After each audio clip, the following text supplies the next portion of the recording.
Olá, queridos irmãos, meu nome é Roberto. Meu nome é Loiane. Nós somos de Brasília e fazemos parte do Exército de Nossa Senhora. Eu e meu esposo somos os vice-coordenadores do Exército de Nossa Senhora aqui em Brasília.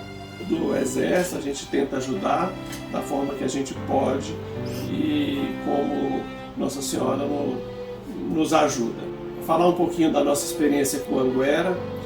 Em 2012, um dia trabalhando, alguém passou na loja, alguém, eu digo o Helder, que faz parte do nosso exército, e deixou um convitezinho para uma palestra de alguém que ia falar sobre Nossa Senhora. A gente nunca tinha ouvido falar e não conhecia. Quando eu cheguei, que ela me mostrou o convite, eu falei, bem, nós vamos nessa palestra, porque dentro de mim eu já tinha uma vontade grande de saber por que a mãe de Jesus vinha ao mundo. E assim, essa resposta eu não encontrava. E aí quando alguém ia dar uma palestra falando dela, nós resolvemos ir. Foi eu, ela e minha mãe nessa palestra.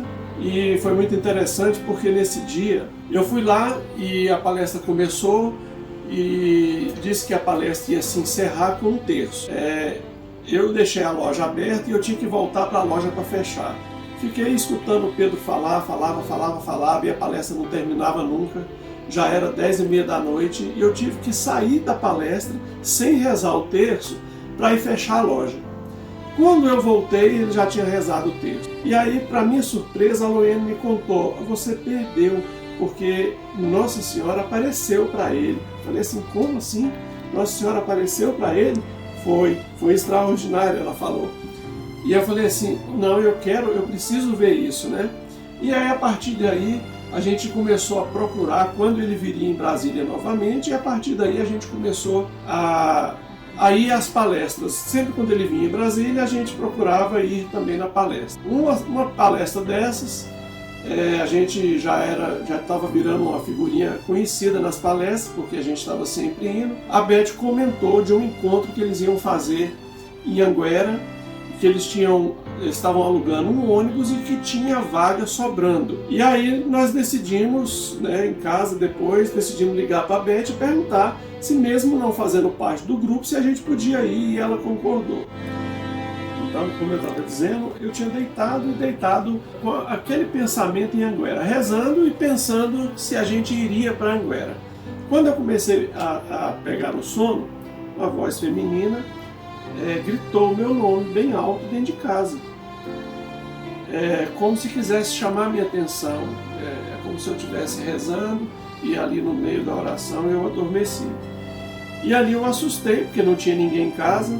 Quando a Loiane chegou, eu perguntei para ela se ela tinha ido lá em casa, se alguém tinha me chamado, e eu não tinha entendido. Depois eu fiquei pensando que eu acho que era Nossa Senhora que não queria que eu interrompesse ali o meu pensamento, e naquele momento eu decidi que a gente ia realmente para Anguera. Fomos num ônibus que chovia dentro, mas foi uma viagem excelente. Foi quando nós fomos conhecer Anguera. Esse dia que nós fomos se tornou o primeiro encontro do Exército de Anguera, em Anguera, o primeiro encontro nacional. E ali, quando nós saímos de lá, a minha vontade de conhecer, a curiosidade e aquelas dúvidas que tinham dentro de mim já tinham acabado. E a partir dali nós nos tornamos membros do Exército e Anguera virou a nossa segunda casa.